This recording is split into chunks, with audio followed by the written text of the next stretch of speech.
Bonjour à tous, merci d'être là pour cette deuxième saison des conférences expériences de paysage, conférences qui sont co-organisées entre la FFP Nouvelle-Aquitaine et l'école du paysage de Bordeaux. Il va y avoir tout un cycle de conférences jusqu'en novembre et notre premier intervenant cette année, c'est Denis Delbar. On est très content de l'accueillir ici. Il va se présenter lui-même, je vais le laisser se présenter. Et je vous souhaite une bonne conférence à tous et on se verra sur la suite de ce cycle. Merci Denis d'être avec nous. Merci Rémi. Et merci à tous et à toutes d'être venus m'écouter. Donc, alors pour me présenter rapidement, donc Denis Delbar, je suis paysagiste concepteur. J'ai été diplômé en 93. J'ai tout de suite commencé une activité libérale que j'ai menée en agence, dans une petite agence lilloise qui s'appelait l'Interlieu, qui a mis fin à son activité il y a 4 ans maintenant, pour des raisons sur lesquelles je ne m'étendrai pas, sauf sous la torture. Voilà, on pourra peut-être y venir après la conférence, si vous le souhaitez. Dès la fin des années 90, mes premières expériences de chantier m'ont amené à percevoir un écart, parfois considérable, entre les valeurs qu'on m'avait enseignées à Versailles, c'était Versailles, et ce que je voyais sortir de terre dans ces chantiers d'espace public. Je me suis dit qu'il y avait un gap, là. Il y avait une espèce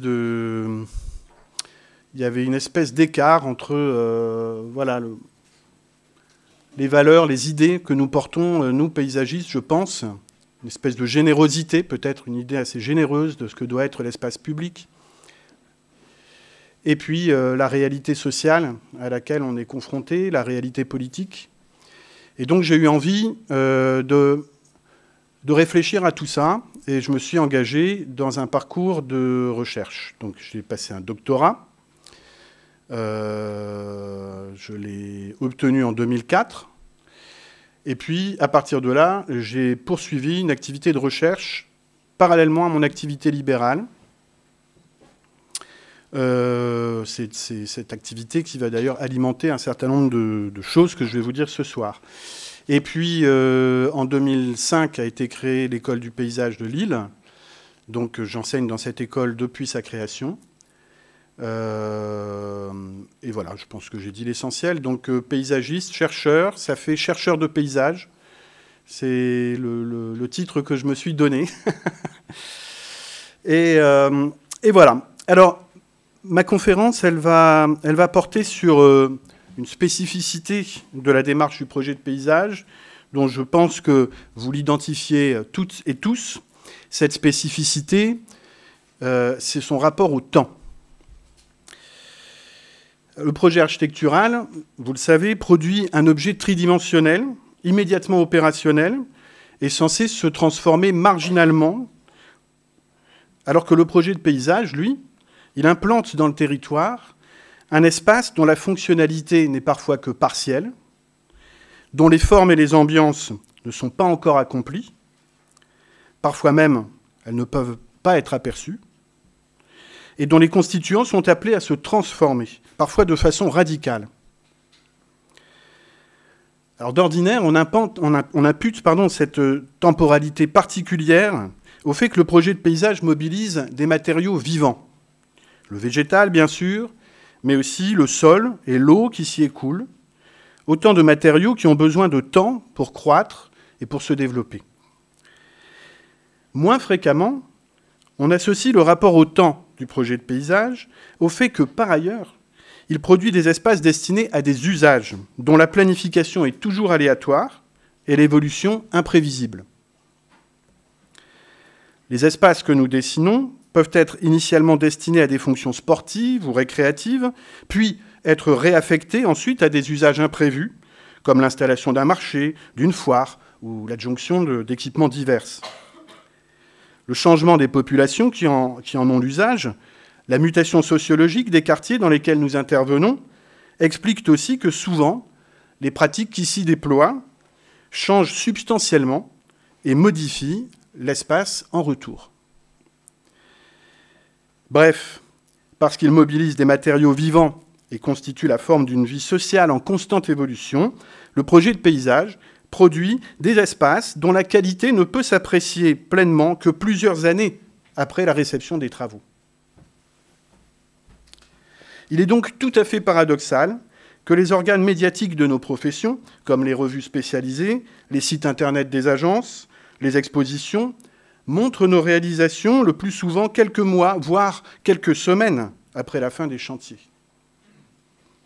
L'herbe y apparaît certes bien verte, les jeunes arbres y ont encore toute la vigueur que leur lente préparation en pépinière leur confère, les sols et les mobiliers urbains sont impeccables, mais à ce stade, il s'agit davantage d'œuvres architecturales que paysagères. Je pense qu'en entretenant une telle ambiguïté et en donnant à penser aux donneurs d'ordre que le temps, au fond, reste une dimension peu significative de la qualité du travail des paysagistes, on entretient la confusion avec le travail des architectes ou des maîtres d'œuvre, et il ne faut pas s'étonner alors que ces derniers s'emparent si facilement d'une forme d'activité pour laquelle, en réalité, ils ne sont pas formés.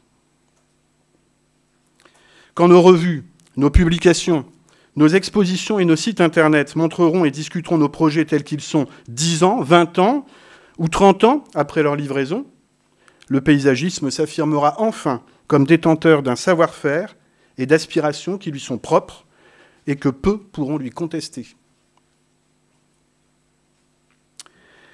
C'est fort de cette conviction que je suis devenu, depuis une vingtaine d'années, un arpenteur et un conteur de projets de paysage. Je me suis constitué peu à peu un catalogue de projets à partir d'articles tirés du Moniteur des travaux publics, de la revue Page Paysage ou des dossiers de référence publiés par de nombreux confrères.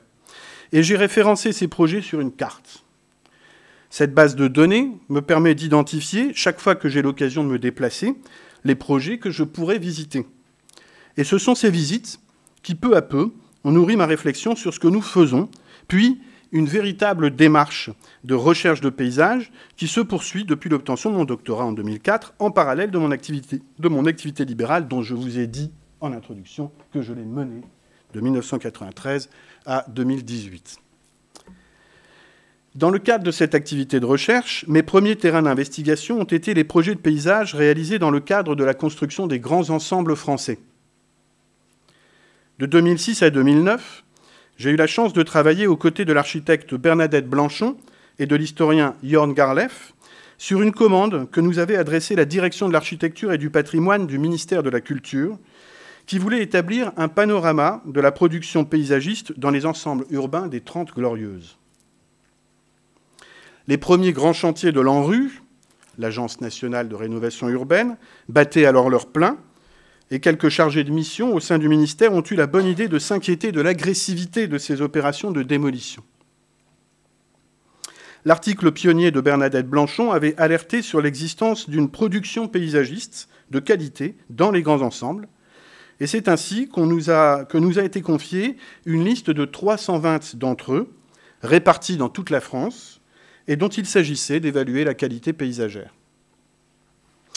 Nous avons dû mettre en place une méthode sélective pour éviter la submersion. Un premier niveau d'analyse a consisté à lire ce qui avait pu être publié au sujet de ces quartiers lors de leur construction et à examiner par photographie aérienne la structure des espaces extérieurs. Ceci a donné lieu à un classement typologique qui a été publié dans un très beau livre sur les grands ensembles. À partir de ce classement, nous avons resserré l'enquête sur une soixantaine de grands ensembles particulièrement riches, et nous avons investigué de façon systématique ces terrains sur place, produisant coupes et reportages photographiques, synthétisés dans des fiches descriptives, qui ont permis, dans certains cas malheureusement trop peu nombreux, de tempérer les ardeurs destructrices de plusieurs chantiers de l'ANRU. Enfin, nous avons distingué une dizaine de projets particulièrement remarquables pour lesquels nous avons mené des enquêtes plus soutenues, notamment en archives et auprès des acteurs survivants de ces projets. Ce que j'ai découvert en arpentant les grands ensembles français, ce sont bien souvent des paysages urbains de grande qualité, mais dont le mode de production m'a profondément surpris. Par manque de temps, je dois vous renvoyer ici à mon second livre, Table rase et paysages, où j'analyse plusieurs exemples. Alors, parmi ces paysages urbains qui m'ont beaucoup intéressé, celui de la cité de Farebersviller, en Lorraine, est très représentatif. Ce quartier a été construit dans les années 50 et 60 par l'architecte Pingusson, un grand architecte, sur les pentes d'un vallon tourné vers le sud. Le quartier présente en son centre, comme vous le voyez, j'espère, un grand parc sommairement aménagé, mais dont les pelouses et les bosquets accueillent, autour d'un talweg bien nivelé, les jeux et loisirs de nombreux habitants. Vous le voyez, le parc ? Les logements sont répartis autour de ce parc, en amphithéâtre, et disposés sur un étagement de terrasses séparées les unes des autres par des talus d'environ 2 mètres, parfois traversés par de petits escaliers en béton, simples mais efficaces, passant entre des plantations de mirabelliers. Sur chaque terrasse, les immeubles sont orientés d'est en ouest pour offrir leur plus grande façade au sud. L'espace est occupé alternativement par des parkings et par des pelouses que traversent les sentiers de terre formés par les déplacements pédestres. De terrasse en terrasse, on gagne finalement celle qui surplombe le quartier et que souligne un très beau mail de platanes.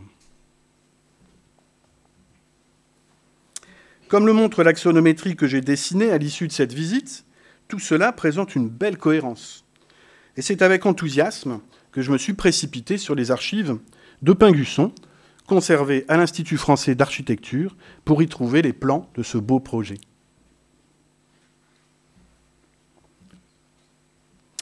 Mais dans la boîte ne figuraient que des dessins d'études ne portant que sur l'implantation en masse des bâtiments. Les dossiers de travaux ne contenaient aucun plan de terrassement, aucun plan de plantation, pas le moindre petit schéma attestant d'une intention de projet. Au contraire, un reportage photographique du chantier montrait uniquement l'édification des bâtiments et les quelques courriers et comptes rendus de chantier sont les seuls éléments qui m'ont permis de reconstituer l'histoire probable de ce magnifique projet de paysage. Travaillant dans la hâte, Pingusson n'a pas anticipé le nivellement des pentes et la formation des terrasses. Ce sont sans doute les entreprises de gros œuvres qui, devant installer leurs engins et ne pouvant le faire sur ces pentes, ont d'abord modelé grossièrement ces terrasses. Parmi elles, seule la terrasse supérieure et son mail ont été plantés à l'issue du chantier, bien que les plans ne fassent allusion qu'à un alignement simple. Le parc central n'a pas été dessiné ni même vraiment programmé. L'espace qu'il occupe devait être investi par un programme de logements individuels groupés qui finalement a été abandonné dans les années qui ont suivi le chantier, le terrain vacant étant ensuite affecté à l'usage de parcs publics. Quant aux escaliers et aux talus plantés, ils sont l'œuvre des services techniques de la ville de Farebersviller qui, 20 ans après le chantier, peut-être parce que les familles devaient se plaindre de ne gravir ces talus, qui n'avaient jamais été conçus pour cet usage, comme je l'ai dit, que par des chemins de terre boueux, ont décidé de les stabiliser, de les équiper et de les planter. Ce que le cas de Farebersviller m'a appris, et que j'ai retrouvé sur la plupart des terrains que j'ai investigués, c'est qu'ici, le projet de paysage n'est pas passé par un travail de conception homogène, mais s'est réalisé peu à peu par sédimentation d'une série d'actions non concertées et aléatoires. J'insiste sur ces deux qualificatifs, non concertés et aléatoires. Les nécessités d'une entreprise de gros œuvres ont forgé la matrice topographique d'un paysage. Les plantes ont investi un terrain vague central et lui ont fourni l'architecture d'un parc. Les pratiques de traversée d'une terrasse à l'autre ont généré un réseau de cheminement qu'il a fallu stabiliser. Cette lecture du projet de paysage par le temps long invite donc à en reconfigurer le cadre de compréhension. Le projet de paysage apparaît ici moins comme l'effet d'un projet dessiné par un concepteur que comme l'assemblage harmonieux, quoique fortuit, d'actions menées par les acteurs biologiques et sociaux du lieu. On pourrait toutefois considérer que ce type de projet constitue un cas limite dans la production paysagère, puisqu'en effet, la plupart des grands ensembles n'ont pas fait l'objet de projets confiés à des paysagistes.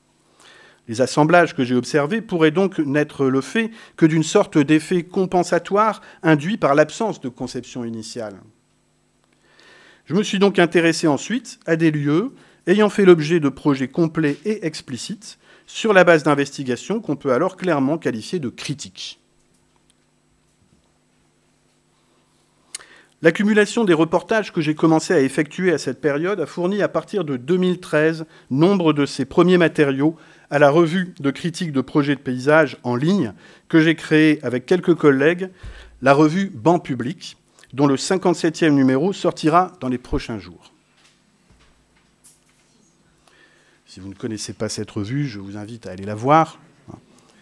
C'est gratuit, on peut s'abonner et vous recevez un article tous les 6 à 8 semaines, quand il n'y a pas d'interruption avec les vacances. Et il y a d'ailleurs, dans l'avant-dernier numéro, un excellent article de Rémi Berkowitz. Bref, la plupart de ces investigations ont en fait confirmé ce que j'avais observé dans les grands ensembles. Dès qu'on s'intéresse à la production ordinaire des paysagistes, c'est-à-dire à des espaces publics produits avec un ratio au mètre carré modeste, et à partir de matériaux essentiellement végétaux, les acteurs biologiques et sociaux jouent un rôle éminent dans la mise en forme de l'espace. Mais ces études ont mis en lumière un autre niveau de complexité pour penser le temps long du projet de paysage. C'est que ce temps long ne doit pas être pensé uniquement dans la durée du temps qui suit le chantier, mais aussi dans celle qui le précède. Bien souvent, ce que les concepteurs dessinent s'inscrit dans la poursuite, certes rarement assumée, de projets qui les ont précédés, à tel point qu'on peut relativiser fortement la notion d'auteur à leur sujet. Tout comme la cité de Far-Ebersviller, le parc de la Dole, aménagé entre 1995 et 2005 sur 450 hectares entre Lille et Lens, le long du canal de la Dole, a joué un rôle important dans cette prise de conscience. Réalisé sous la maîtrise d'ouvrage de la communauté urbaine de Lille et du syndicat mixte du parc de la Dole, ce parc a été dessiné par Jacques Simon. Ça va ? Jacques Simon, ça vous dit quelque chose ? Associé à l'agence bruxelloise JNC International. Le foncier, comme vous le voyez sur le plan de masse, en est fragmenté en 4 entités que ne relie que de façon ténue le canal de la Dole, c'est la ligne bleue, vous aviez compris, et que rassemble de communes problématiques de pollution des sols. Le coup de génie des paysagistes a été ici, premièrement, de se doter d'un fil conducteur pour penser la continuité des sites à aménager le long d'une ancienne rigole d'assèchement agricole, la Bec de la Tortue, parallèle au canal, et formant un fil d'Ariane, sans avoir à investir les bords à canal, alors que les voies navigables de France étaient peu disposées à investir dans un remodelage significatif de leurs berges. Deuxièmement, pour donner au parc une certaine homogénéité malgré son périmètre morcelé, les paysagistes ont établi, en partenariat avec les agriculteurs concernés, une charte paysagère permettant d'agir par petites touches sur leurs propriétés pour faire monter en qualité paysagère le territoire bien au-delà du strict périmètre aménagé. Pour l'essentiel, le projet prend la forme d'un travail autour de l'eau, dans ce fond de vallée de la Dole particulièrement plat. Il s'agit d'une série d'étangs, de mares, de larges noues, dont les formes se déclinent d'un bout à l'autre du parc.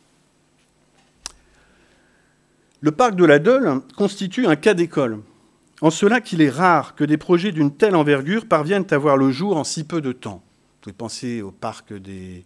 Comment il s'appelle, là, le parc à côté de Blanc, des Joual, c'est ça? Hein? Parc des Jalles. Ouais, voilà. Ça fait des décennies qu'on en parle de ce truc-là. Hein. C'est la prochaine conférence. Ah, ben ça tombe bien. Je leur poserai la question de comment ils vont faire. Et... Alors, donc, pourquoi hein? Pourquoi ce projet d'une telle envergure a réussi, 450 hectares, hein, c'est pas rien, a réussi à voir le jour en aussi peu de temps? Eh bien, cela s'explique assez simplement par le fait que le foncier était ici entièrement maîtrisé par la communauté urbaine de Lille, chose assez rare pour que je m'en sois étonné.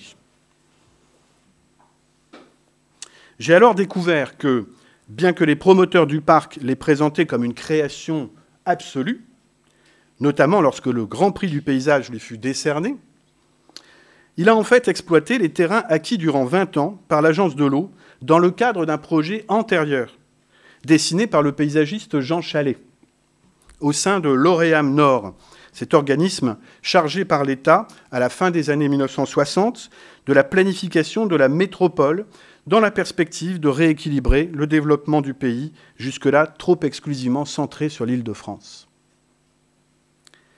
Travaillant au sein d'une équipe pluridisciplinaire, Jean Chalais pensait, en s'appuyant sur les pronostics des démographes, que l'agglomération lilloise et le bassin minier finiraient par se rejoindre pour former une inextricable conurbation.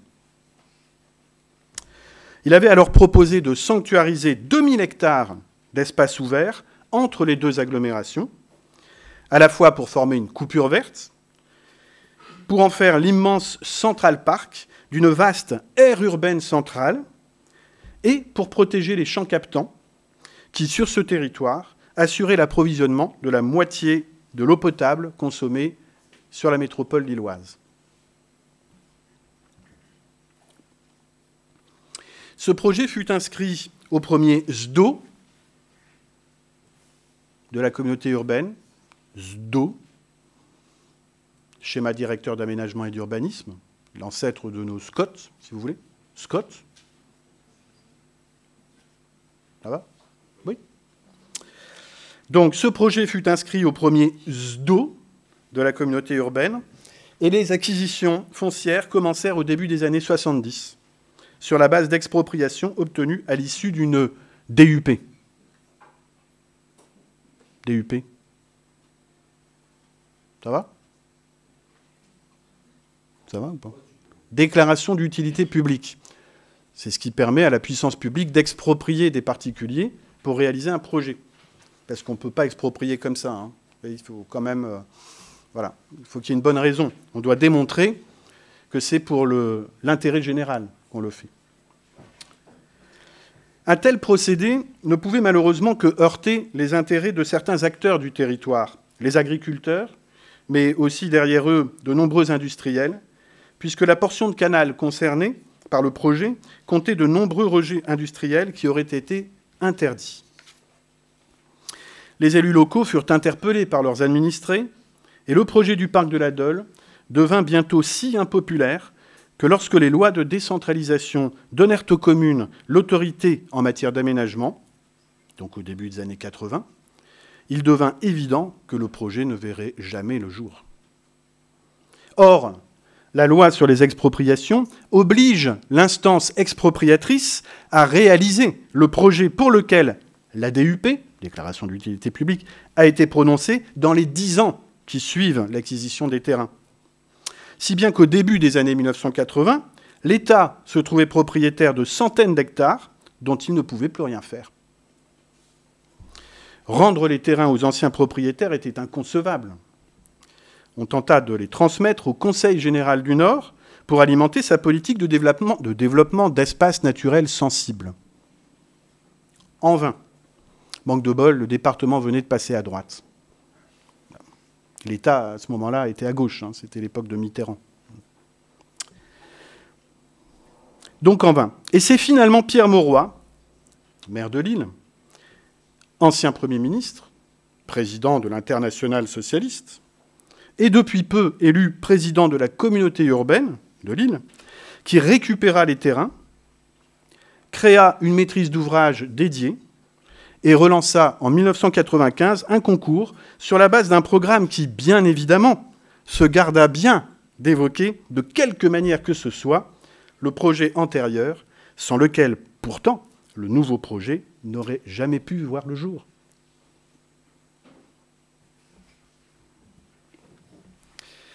Les paysagistes étaient évidemment informés de ce précédent, si bien qu'il est intéressant de constater qu'au-delà de la transmission du foncier, le nouveau parc de la Dole, à force de vouloir se distinguer du projet qui l'a précédé, n'a fait en un sens que le reconfigurer sans en changer les objectifs fondamentaux. La protection des champs captants est restée l'argument central de la démarche. La reconquête de la bec de la Tortue, dont je vous ai parlé, vous vous souvenez, le petit fil que j'ai indiqué en rouge, fait étrangement écho à une série de rigoles que Jean Chalais avait dessinées pour relier un étagement de bassin, vous le voyez sur l'extrait de son plan de masse, motifs principaux de son projet, destiné, selon un procédé audacieux, à assainir les eaux polluées de la Dole avant de les réinjecter dans les nappes aquifères. Or, on retrouve cette chaîne de bassins dans le projet de Simon et de JNC International. Il semble donc que la transmission d'un projet à l'autre soit bien plus intense qu'on ne pourrait le croire de prime abord. Cette enquête sur la généalogie du parc de la Dole m'a d'ailleurs amené encore plus loin dans le temps. En lisant les notices de projet rédigées en 1968 par Jean Chalais, j'ai remarqué qu'il y précise que les bassins qu'il préconisait devaient être creusés à des endroits où il avait observé, lors de ses sorties sur le terrain, la préexistence de terrains bas et marécageux. Or, l'examen des cadastres napoléoniens des communes concernées montre l'origine de ces marais sous la forme de vastes étendues d'eau dont les archives départementales éclairent l'origine. Il s'agit de bassins artificiels creusés lorsque Vauban construisit la citadelle de Lille et voulut disposer de réserves d'eau en toute saison pour inonder ses abords en cas d'attaque. Ces flots, c'est comme ça qu'on les appelait, étaient reliés par une rigole et maintenus au moyen de vannes qu'il suffirait de lever pour conduire les eaux jusqu'à la citadelle. Et cette rigole est l'ancêtre de la bec de la Tortue, dont Jacques Simon a fait le fil conducteur de l'actuel parc. Au terme de cette enquête, sait-on vraiment ce qu'est le parc de la Dole? Est-ce le projet de Simon et de JNC, qui en ont assuré la maîtrise d'œuvre tout de même? Est-ce plutôt celui de Jean Chalais, qui en a fixé le périmètre, rendu possible la maîtrise foncière et fixé les grands principes hydrauliques? Est-ce celui de Vauban, qui a posé l'infrastructure à partir de laquelle, par la suite, les paysagistes ont pu travailler? Ou bien est-ce l'œuvre partagée de tous ces concepteurs? Alors, vous vous souvenez peut-être, enfin, vous connaissez peut-être ce propos de Michel Corajou, que j'ai placé en exergue de mon dernier livre. Je vous le lis. C'est une autre dimension du paysage qui m'intéresse, celle de l'antériorité des sites sur lesquels on nous demande de projeter. Tous les espaces que l'on veut modifier, aussi déficients soient-ils, ont déjà fait l'objet de nombreuses affectations, de plusieurs aménagements, dont ils gardent certains témoignages. Ils sont enchâssés dans un ensemble plus vaste d'espaces mitoyens avec lesquels ils entretiennent de multiples relations. C'est ce que j'appelle, enfin, c'est ce qu'il appelle, c'est pas moi, c'est Michel Corajou, c'est ce que j'appelle leurs divers horizons. L'histoire, toujours très longue, qui leur a donné leur statut actuel, m'interdit de penser qu'ils sont tout à fait disponibles. C'est beau ça, non? Hein? Michel Corajou. Cette recommandation nous invite à opérer un nouvel élargissement dans notre compréhension de ce qu'est un projet de paysage. Nous avons vu tout à l'heure qu'il faut le comprendre non seulement comme l'œuvre d'un concepteur, mais aussi comme celle des acteurs biologiques et sociaux qui le construisent par sédimentation de leurs actions. Nous devons aussi comprendre maintenant que cet apport du concepteur convoque toute une chaîne d'acteurs antérieurs, ignorant les uns des autres, si bien que le temps long du projet de paysage est aussi bien un temps antérieur que postérieur au chantier. Parvenu à ce stade de ma réflexion, une nouvelle question se pose. On pourrait se demander en effet si, à force d'étendre le champ du projet, il reste pertinent d'employer ce terme. L'anthropologue du projet, Jean-Pierre Boutinet, a défini le projet comme une action volontaire destinée à transformer un espace sur la base d'un dessein préalable, ambitionnant d'anticiper les contraintes susceptibles de contrarier cette transformation. Or, ici, le volontarisme du concepteur semble réduit à bien peu de choses. S'il joue un rôle incontestable pendant le fragment de temps qu'occupe sa mission de maître d'œuvre, celle-ci ne parvient finalement à agir sur la forme du paysage que de façon partielle, voire minoritaire. Si les transformations induites par les acteurs biologiques et sociaux jouent un rôle équivalent, voire supérieur, à celui du concepteur dans la mise en forme de l'espace, ou si ce que le concepteur met en forme n'est pas vraiment de son fait, mais reconduit ou réinterprète le legs d'un concepteur plus ancien, peut-on encore parler ici d'un projet ?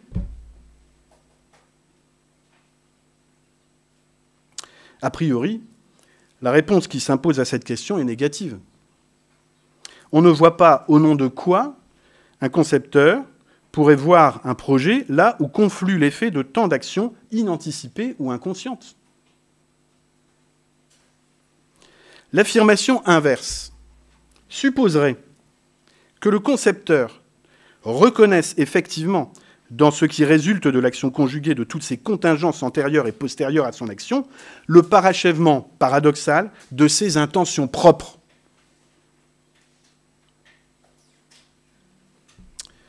Et c'est précisément cette dernière hypothèse que j'ai voulu défendre et tester dans mon dernier ouvrage, Altération paysagère.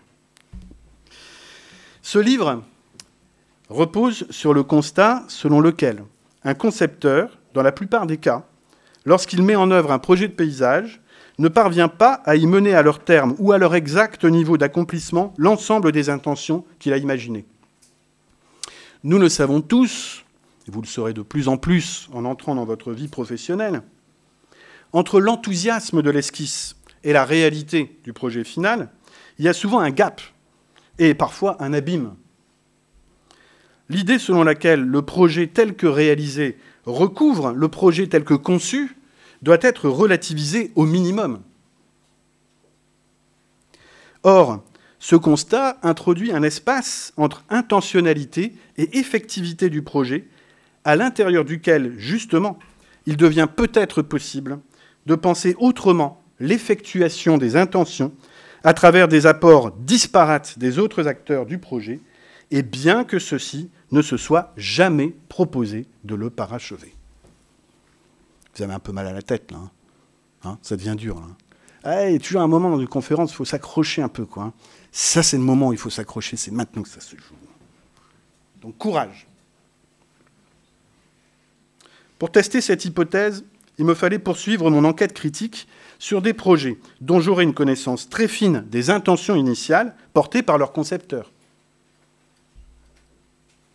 Comment juger en effet de la relation que telle ou telle modification apportée au projet après sa réalisation entretient ou non avec les intentions initiales du concepteur si celles-ci ne sont pas connues dans leurs moindres détails ? Et le moyen le plus simple de remplir cette condition m'a semblé être d'enquêter sur la transformation de mes propres projets, de réaliser un reportage complet de leur transformation et de le mettre en dialogue avec les intentions initiales que j'avais portées, telles que les archives de ces projets en attestent. Je pourrais revenir ultérieurement sur les conditions évidemment problématiques d'une telle enquête, mais je me concentrerai sur un cas d'étude particulièrement expressif des résultats auxquels je suis parvenu, à propos du parc du Bois-Leurent, un parc urbain de 14 hectares que j'ai conçu et réalisé au nord de l'île entre 1995 et 2002. Ce parc a pris place sur un ensemble de champs situés entre les 3 quartiers de la commune de Ronques, Ronques-Centre, le hameau du Blanc-Four et le quartier des Chahuans, qui est constitué de lotissements des années 1980. Ces 3 morceaux de ville ne communiquaient pratiquement pas, de part et d'autre de cet ensemble de champs. Et ils n'étaient reliés que par une nationale peu avenante et par une voie ferrée abandonnée, mais non désaffectée. Le terrain présentait une pente significative qui l'orientait vers de larges vues sur la plaine flamande. Le projet a consisté à transformer les étendues qui faisaient obstacle à la réunion des 3 quartiers en un cœur paysager sur lequel elles pourraient se retrouver. Un réseau d'allées fut tracé depuis les lisières de chacun des 3 quartiers pour donner accès aux allées internes du parc, dont la rectitude permettait de faire des pistes de déplacement efficaces à pied et à vélo. À la croisée de ces allées, divers équipements étaient programmés. Un local d'activité pour les jeunes, une salle des fêtes, mais aussi des jardins potagers, un jardin pédagogique et un étang. La mise en œuvre de ce projet, pourtant choisi à l'unanimité par le jury du concours, a été confrontée à 3 problèmes principaux qui ont induit des écarts significatifs entre le projet tel que conçu et le projet tel que réalisé. Le premier est le découpage du chantier en 2 phases, comprenant chacune une moitié du parc, une grosse moitié pour la première, une petite pour la deuxième. La première phase devant accompagner la construction du local des jeunes, quand la seconde devait accompagner la construction de la salle des fêtes. Si la première phase fut réalisée de façon assez rigoureuse, l'achèvement de la seconde fut interrompu par les élections municipales, qui vit perdre l'équipe en place au terme de péripéties que je n'ai pas le temps d'exposer en détail. Élue sur un discours antifiscaliste, la nouvelle équipe s'empressa d'annuler le permis de construire de la salle des fêtes, jugée trop coûteuse, et la partie haute du parc dut être achevée au rabais. Le second problème concerne la politique d'acquisition foncière induite par le projet. Pour que les allées du parc soient parfaitement raccordées au quartier qu'il s'agissait de relier, certaines parcelles devaient être achetées et ne le furent jamais dès que la nouvelle équipe municipale prit place, alors que la précédente avait engagé les démarches d'acquisition. La désaffectation officielle de la voie ferrée, qui devait créer les conditions de sa transformation en une large allée plantée, n'intervint, elle, que plusieurs années après la fin du chantier, si bien que la plupart des accroches urbaines du parc ne furent jamais réalisées.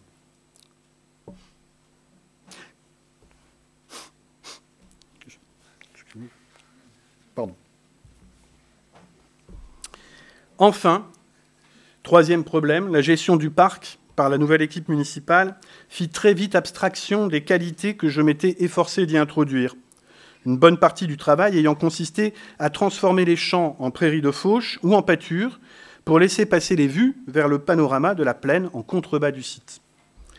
Au contraire, dans les années qui suivirent la réception des travaux, la municipalité fit construire une aire de jeu, 2 skateparks, terrassés à même la pente et refermant les vues, donnant à l'ensemble l'aspect d'une base de loisirs, à ce qui devait être un espace de respiration et de convivialité au cœur de la ville.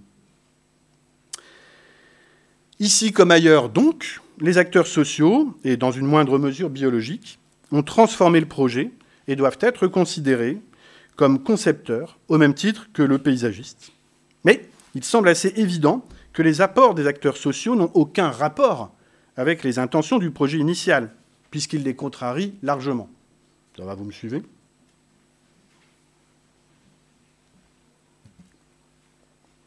Pourtant, à suivre l'évolution du parc sur 20 ans, je me suis peu à peu rendu compte que, au-delà des premières dégradations du projet, un autre lieu se faisait peu à peu jour.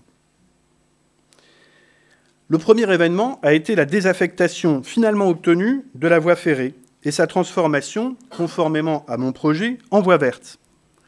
Subitement, un accès direct et confortable a été créé entre les lotissements des Chats-Huants et le centre de Ronques, ce qui a eu pour effet d'augmenter sensiblement la fréquentation du parc, mais aussi de l'insérer dans un ensemble plus vaste. La désaffectation de la voie, en effet, n'a pas concerné que le tronçon roncois et a ouvert des possibilités d'itinéraire bien au-delà, vers Tourcoing et vers la frontière belge. Très vite, la piste est devenue un itinéraire emprunté par des cyclistes et des promeneurs venus d'ailleurs et ne faisant qu'une brève étape dans le parc. La ville a fini par baliser cet itinéraire. Le lieu s'est en quelque sorte linéarisé et son centre de gravité s'est déplacé du centre du parc vers sa périphérie. Du coup, la partie du parc en contact avec l'ancienne voie ferrée est devenue la façade principale de l'ensemble. Les plantations que j'y avais réalisées ont fait l'objet d'un suivi soigné et les allées que j'y avais tracées sont bien entretenues et très fréquentées, alors qu'il n'était pas évident dans le projet initial que nous parviendrions à guider le public jusqu'à cette partie du site alors la plus éloignée. Par un biais étrange, les péripéties de l'histoire du parc ont concouru ici à atteindre l'un de ses objectifs les plus incertains. Un autre événement plus diffus a concerné les autres liaisons entre le parc et les quartiers riverains, que l'abandon de la construction des allées de jonction avait totalement comprimé. La construction, dans le cœur du parc, des équipements de loisirs et de sport dont j'ai parlé précédemment, aires de jeu, skatepark, a eu pour effet d'en accroître la fréquentation par les usagers venus au parc en voiture. Le parking de 50 places que j'avais dessiné s'est vite trouvé saturé. Et il est devenu impossible de l'agrandir, car les équipements ajoutés ont été implantés au plus près de ce parking, selon une logique purement fonctionnaliste que nous connaissons bien pour la combattre chaque jour.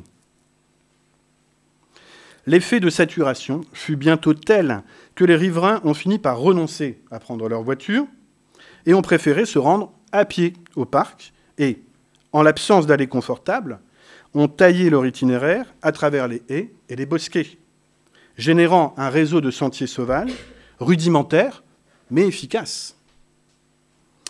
Les lisières du parc sont désormais entourées de tels sentiers dont l'existence est officialisée par les services techniques, puisqu'ils les stabilisent sommairement en y déposant du mulch. Ce type de chemin, certes, ne correspond pas à ceux que j'ai initialement dessinés, mais comment ne pas y voir pourtant la résurgence, par-delà les péripéties de la mise en œuvre du projet, des intentions qu'il avait fondées. Comment ? Cet exemple et l'analyse des 7 projets que je présente dans mon livre invitent, selon moi, à réévaluer la manière dont nous pensons les transformations de nos projets. Plutôt que comme des défigurations, nous pouvons les comprendre comme des chemins tortueux par lesquels le projet devient autre, mais ce faisant, renoue aussi avec lui-même. C'est pourquoi je préfère employer le terme d'altération pour décrire ce processus. Ce mot, forgé sur la racine latine alter, désignant l'autre, dit bien, selon moi, comment la temporalité du projet de paysage le maintient dans un état d'ouverture qui, loin de dévoyer le projet, lui permet paradoxalement d'aboutir. Arrivé à ce stade de ma réflexion, vous comprenez bien que pour moi, il n'y a pas de raison de considérer les effets du temps sur le projet de paysage comme relevant d'une réalité et de finalité qui lui seraient foncièrement étrangères. Les acteurs biologiques et sociaux, ainsi que les aménagements anciens qui fondent l'archéologie de nos projets, ne sont pas les ennemis du projet, mais ses alliés. Pour peu que nous sachions voir une forme de rationalité là où nous avons l'habitude de ne voir que chaos, incertitude et hasard. J'ai ainsi distingué, à l'intérieur de cette mécanique de l'altération, 7 formes topologiques élémentaires, celle de la ruine, celle de l'île, celle du socle, celle du tracé, celle du bois, celle du germe et enfin celle du pôle, que je ne détaillerai pas ici, je vous rassure. Chacune de ces formes est une modalité spécifique d'altération des projets, une voie que le projet peut suivre parmi la multiplicité des scénarios altératifs possibles. Elles peuvent se combiner, bien sûr, et il est vraisemblable que la poursuite de mes enquêtes critiques m'amènera à en imaginer d'autres. Je conçois bien, par ailleurs, que l'élargissement du champ du projet auquel cette théorie vous invite peut rendre l'emploi du terme « projet » malgré tout trop ambigu. Ce qui se construit dans le temps long, il ne faudrait peut-être pas l'appeler projet, mais méta-projet. Le terme est pompeux en diable, mais il est juste pourtant. il désigne un projet au-delà du projet, qui se réaliserait à travers les actions des concepteurs, mais aussi des co-concepteurs, que sont les paysagistes qui les ont précédés, autant que les acteurs biologiques et sociaux qui ajustent, bricolent, reconfigurent, et ce faisant, le parachèvent. On pourrait représenter sa mécanique à partir du scénario suivant. Tout projet, vous le savez, est censé partir d'une demande sociale. Les paysagistes ne sont pas censés faire des projets pour leur bon plaisir. Ils le font parce qu'à un moment donné, une partie de la société en exprime le besoin.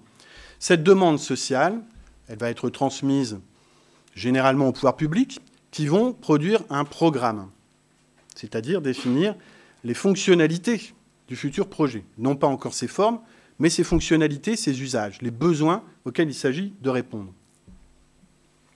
Mais ce programme ne prend pas en compte la totalité de la demande sociale, pour diverses raisons.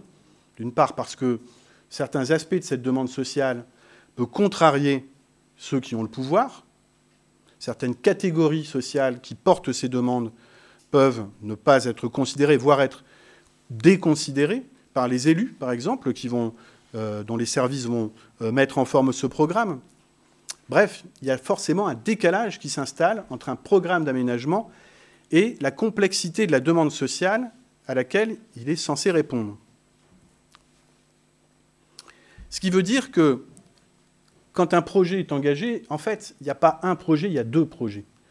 Il y a le projet officiel, qui va être exprimé par ce programme, et il y a ce qu'on pourrait appeler le projet virtuel, dans le sens où il n'existe pas, il n'est même pas traduit dans un programme, mais qui correspond à toutes ces demandes qui existent réellement, la demande sociale non prise en compte par le programme.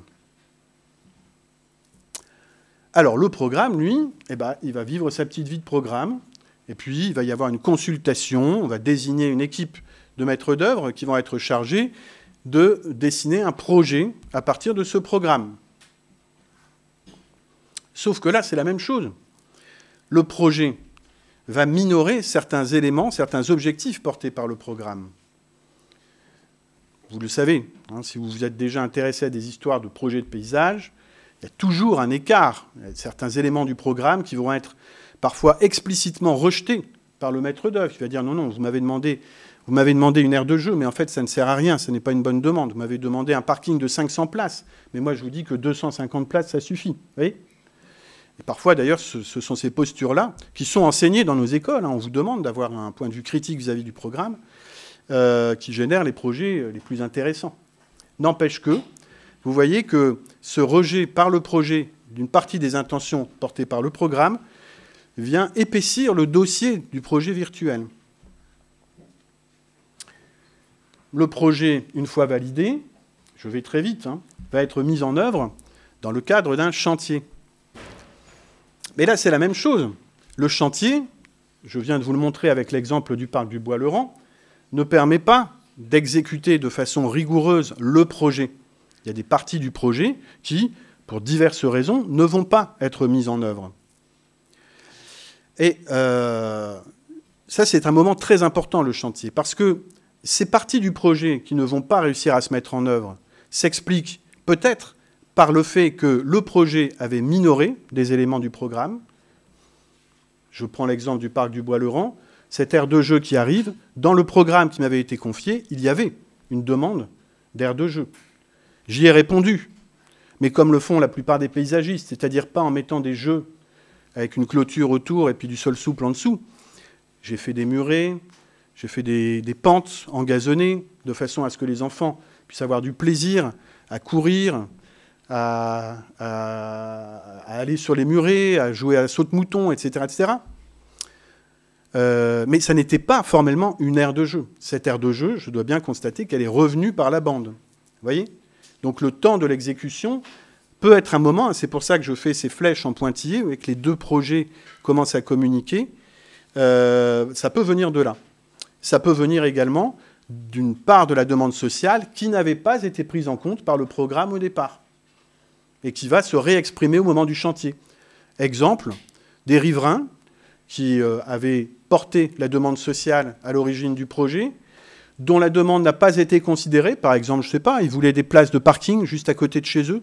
Et c'est le propre du riverain que de vouloir une place de parking à côté de chez eux. Eh bien, au programme, ça n'a pas été suivi. On n'a pas fait la place de parking. Le chantier commence. Les riverains retournent voir le représentant de la maîtrise d'ouvrage en réunion de chantier et font comprendre de façon très efficace, parce que les élections approchent, qu'ils veulent une place de parking. Et donc, en plein chantier, on vous dit, monsieur le paysagiste, madame la paysagiste, vous allez nous rajouter une place de parking pour ce monsieur. Vous voyez ? Le chantier est terminé. C'est le temps de l'appropriation. Les usagers s'emparent des lieux. Cette appropriation, elle va être partiellement conforme au projet, mais partiellement aussi, elle va être en décalage avec les fonctionnalités installées par le projet. Ça va se traduire par des abandons de certaines parties des espaces publics qui ne seront pas utilisés. Ça va se traduire par des dégradations, des bancs dégradés, des plantations dégradées, ou par des détournements, des allées qui vont être détournées, des haies dans lesquelles on va faire un passage de manière à ouvrir une nouvelle porte d'accès. Donc vous voyez qu'à ce stade-là, l'étanchéité entre le projet officiel et le projet virtuel est devenue de plus en plus réduite, puisque le projet officiel, au fur et à mesure qu'il atterrit, est contaminé par le projet virtuel, jusqu'à finir par s'hybrider et par former ce fameux espace altéré dont nous pouvons observer les évolutions pendant les 5 ans, les 10 ans, les 15 ans, les 50 ans qui suivent l'élaboration du projet, selon les différentes figures topologiques que j'ai rapidement évoquées tout à l'heure. Et comme cet espace est altéré, les riverains se plaignent, se disent « mais ce parc-là, c'est pas possible, il est tout bousillé, les bancs sont tout abîmés, les allées là sont complètement ravinées, donc il faut faire un nouveau projet ». C'est-à-dire qu'on retourne à la case départ de la demande sociale. Donc vous devez comprendre l'activité de projet comme un écosystème. Hein, c'est très exactement la description d'un écosystème que je suis en train de faire. Une écologie concrète par laquelle le projet s'engendre lui-même en agglomérant progressivement les actions d'une incroyable diversité d'acteurs. Alors, pour finir, je voudrais mettre en lumière quelques conséquences que la théorie que je viens d'exposer pourrait avoir sur nos pratiques professionnelles. Je les décrirai à partir des 3 niveaux principaux de la maîtrise d'usage, de la maîtrise d'œuvre et de la maîtrise d'ouvrage, qui recouvrent l'essentiel du processus de production de l'espace public que je viens de décrire. Ça va, c'est des notions qui sont claires pour vous, maîtrise d'usage, d'œuvre. Ouais, bon. On pourrait évidemment s'attendre à ce que la théorie de l'altération paysagère fournisse un argument important en faveur d'une légitimation pleine et entière des actions influant sur l'espace public au-delà de sa programmation, puis de sa conception et de sa mise en œuvre. On appelle parfois maîtrise d'usage ce champ d'action assez flou qui regroupe aussi bien les démarches de conception participative que les actions d'animation des espaces publics destinées à en intensifier ou à en diversifier les usages, et par suite à agir sur leur architecture. Je pense en effet que tout un champ de pratiques professionnelles doit continuer de se construire autour de ces segments du processus de production de l'espace public, bien que la plupart des agences qui tentent de s'y consacrer depuis une vingtaine d'années peinent souvent à y trouver, comme on dit, leur modèle économique. La théorie de l'altération propose en tout cas de concevoir la maîtrise d'usage sur le mode d'une action directe sur l'espace, puisqu'elle considère comme absolument légitimes les transformations que les acteurs biologiques et sociaux imposent aux espaces aménagés. Elle dispense ces actions de se soumettre à la délibération démocratique, qui prend généralement la forme de process de concertation ou de participation. La critique de ces process est largement faite par les sciences sociales, qui ont montré, par de nombreux exemples, comment la concertation et bien souvent les démarches participatives sont tôt ou tard instrumentalisées par le pouvoir politique et les intérêts de classe pour asseoir une forme ou une autre de privatisation de l'espace ou d'exclusion de certaines catégories sociales. Mais surtout, la concertation repose sur un postulat que la théorie de l'altération ne valide précisément pas, et qui veut qu'il soit possible de parvenir à un projet qui satisfasse tous les besoins, toutes les attentes, toutes les sensibilités en présence dans l'espace public. Selon ce postulat, un bon projet est un projet qui, dans la mesure du possible, convient à tous. Et la concertation doit permettre d'atteindre cette adhésion de tous au projet. Autrement dit, l'idéal porté par le projet est un idéal d'adéquation entre l'action transformatrice et le lieu qu'elle investit, compris dans ses multiples dimensions spatiales, sociales et environnementales. Je pense au contraire que cet idéal non seulement ne peut être atteint, mais peut-être même ne doit pas être recherché tant que nous vivons dans une société structurellement inégalitaire et donc basée sur des rapports de domination. L'idéal arcadien de l'entente parfaite a toujours été subtilement mobilisé par les classes dominantes pour gommer, bien plus que pour traiter, les conflits dont l'espace public est le théâtre. Par ailleurs, et c'est le point essentiel pour moi, l'absence de concertation trouve son contrepoids réellement démocratique dans le droit accordé à tout citoyen d'agir physiquement sur un espace qu'il jugerait inadapté à ses besoins. Il s'agit d'admettre comme un droit ce qui relève de l'ordre des faits. Nous savons tous que la vie sociale dans les espaces publics suit de plus en plus une logique de fragmentation, où chaque groupe s'approprie une partie du lieu, ou un créneau horaire de ce lieu, selon ses besoins. Et pourquoi faudrait-il s'en scandaliser ? Le travail de la maîtrise d'usage devrait être non pas d'exclure certains usages, mais de travailler avec chacun pour établir entre eux des rapports pacifiques, voire conviviaux. Or, dans l'approche paysagiste, la nôtre, la convivialité résulte essentiellement de l'étendue. C'est l'étendue du paysage qui permet aux pratiques et aux usages les plus diversifiés de se côtoyer pacifiquement. Et comme le rappelle Gilles Wechslar, le paysagisme doit d'abord être un urbanisme de la distance. Notre mission est de préserver en milieu urbain et périurbain les plus grandes étendues possibles d'espaces ouverts pour que chacun puisse y trouver sa part. Les questions de design sont secondaires. C'est d'abord par une planification et par une programmation ambitieuse des espaces ouverts, c'est par la défense obstinée des vides contre les pleins qu'on établit les conditions paysagères de l'espace public. C'est pourquoi, selon moi, le malentendu que renferment les démarches dites participatives en paysage trouve son corollaire dans l'emploi de plus en plus courant du terme « design » pour nommer ce que nous faisons. L'urban design, ou pire, le landscape design, cet art de dessiner et souvent de surdessiner les espaces publics, veut faire croire par de subtils jeux graphiques qu'il est possible de mettre tout le monde ensemble, y compris et surtout là où il n'y a pas assez de place parce que le marché du BTP a saturé l'espace. Oh putain, je me suis énervé là. Bon, je vais redescendre un petit peu. On va parler de la maîtrise d'œuvre. C'est plus sympa. Alors, concernant la maîtrise d'œuvre, la théorie de l'altération voudrait naturellement revaloriser sa dimension créative. Dès lors, en effet, que nous renonçons à l'idée selon laquelle la phase dite improprement de conception du projet doit aspirer à produire un espace idéalement adapté à son environnement physique et social, nous renouons avec un enseignement qu'incarnait au plus haut point jadis Jacques Simon, et qui assimile le projet à une proposition spatiale simple et radicale, portée par une énergie forte, un désir d'espace explicité par le dessin, assumant ses propres limites, mais restant aussi délibérément ouverte à sa propre altération. Les projets de Jacques Simon m'ont profondément marqué, et je les ai d'ailleurs souvent croisés dans les grands ensembles français. Les buttes, les cordons boisés, les rivières de galets qu'il a dessinées et mis en œuvre constituent encore aujourd'hui le gros œuvre d'un paysage urbain qui a largement évolué. Et on sait que Simon n'attachait pas trop d'importance à ce qu'il faisait, en dépit de l'intensité de son engagement dans chacun de ses projets.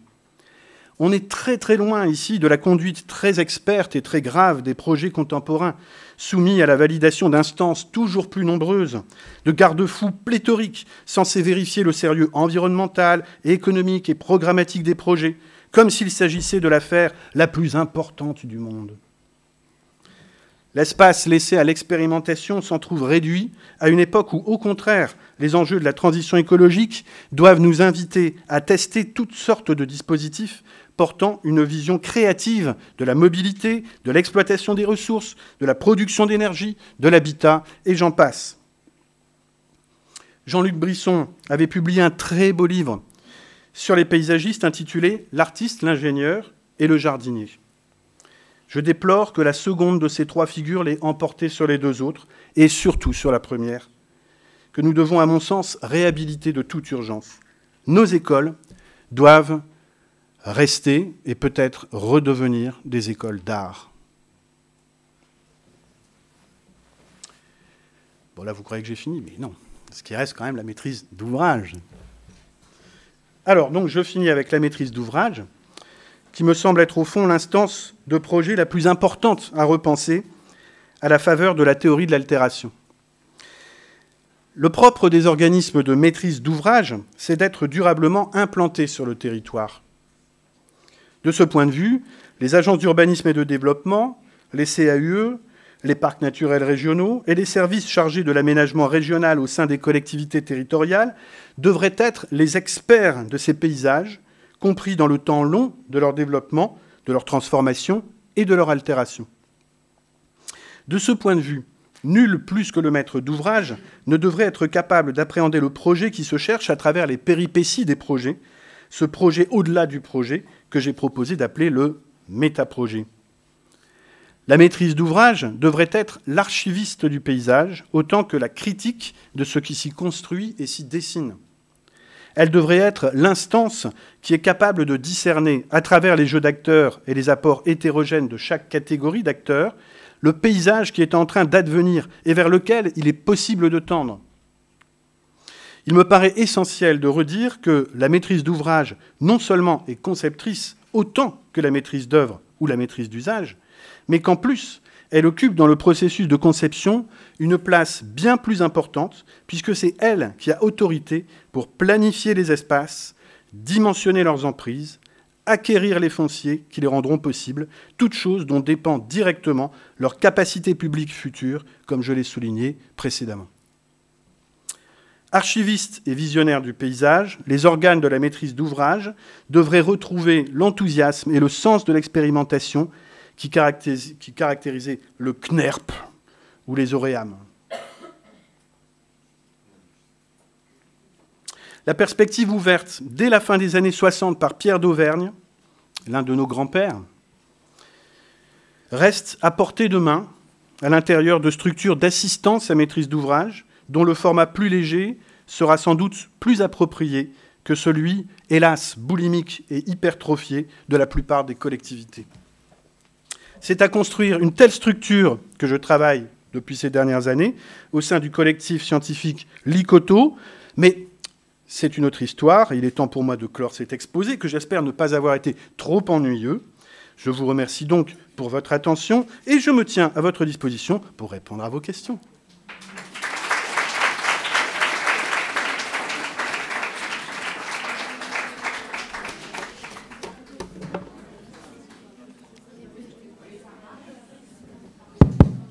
Merci beaucoup Denis, incroyable, 1 heure pile poil de conférence, donc c'est formidable en termes de timing, en termes de contenu aussi. Hein.